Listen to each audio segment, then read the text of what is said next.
వందనాలండి. ఎలా ఉన్నారు? బాగున్నారా? ఈ దినాన దేవుని యొక్క వాక్య ప్రకారం మనం చూసుకున్నట్లయితే యోహాను సువార్త 15వ అధ్యాయం 5వ వచనంలో దేవుడు ఒక మాట చెప్తున్నాడు అనమాట అండి. చక్కగా నాకు వేరుగా ఉండి మీరేమీ చేయలేరని చెప్పేసి దేవుడు తన పరిశుద్ధ లేఖనం ద్వారా చదివిస్తున్నాడు అనమాట అండి.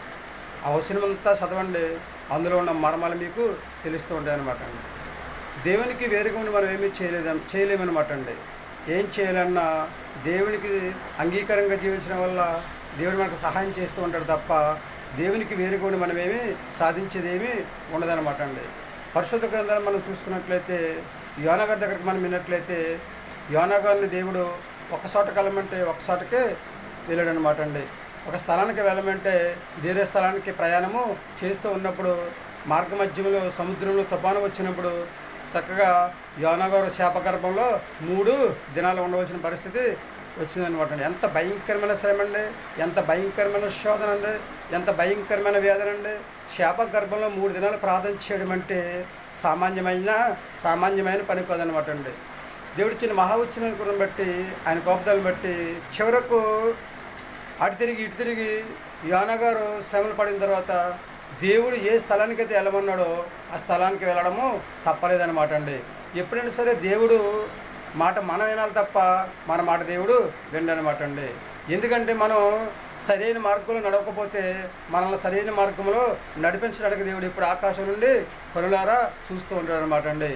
దేవుడు మనందరినీ కూడా మంచి ఆలోచన ప్రకారము నడిపించాలని దేవుడు ఆలోచన కలిగి ఉన్నారనమాట అండి. ఎవరు కూడా త్రోవ తప్పి తిరగకుండా అందరూ కూడా దేవుని మార్గంలో నడిచి ఆయన రాజ్య వారసుగా జీవించే యోగ్యతను దయచేయాలని చెప్పేసి దేవుడు ఆలోచన కలిగి ఉన్నాడు అనమాట అండి. మరి మనం దేవుని మాట విందామా? ఆయన మాట ప్రకారం నడుచుకుందామా? లేకపోతే దేవునికి వ్యతిరేకంగా జీవించి అనేక ఇబ్బందులు కొనుక్కొని తెచ్చుకుందామా? ఏమంటారండి? మీ ఆలోచన మీదేనండి. యవనస్తులు, చిన్నలు, పెద్దలు, వృద్ధులు మీరందరూ కూడా దేవుని మాట వినండి, ఆయనకి అంగీకారంగా జీవించండి, దేవుడిచ్చే ఆశీర్వాదాన్ని సంపాదించుకుని హాయిగా జీవించడానికి ప్రయత్నించేయండి.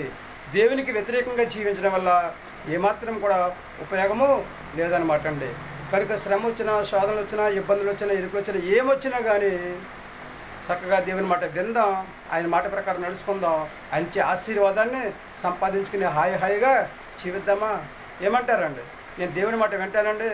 దేవునికి వ్యతిరేకంగా జీవించకుండా దేవునికి అంగీకారంగా జీవించి దేవుడిచ్చే ఆశీర్వాదాన్ని సంపాదించుకుని హాయిగా భూమి మీద జీవిస్తూ మంచి ఆరోగ్యం కలిగి భూమి మీద జీవిస్తూ ఆయన రాజ్య వారసుగా జీవించే యోగ్యతను సంపాదించుకునే స్థితిని కలిగి ఉండడానికి మొదట ఆయన రాజ్యంలో నీతిని వెతికి 100% ఆయన రాజ్య వారసుగా జీవిస్తానని చెప్పేసి ఎంతమంది అయితే ఆలోచన కలిగి ఉన్నారో, ఎంతమంది అయితే దేవుని మాట వినాలని ఆలోచన కలిగి ఉన్నారో వారందరూ కూడా తల్ల వచ్చినట్లయితే చిన్న ప్రార్థన చేద్దాం.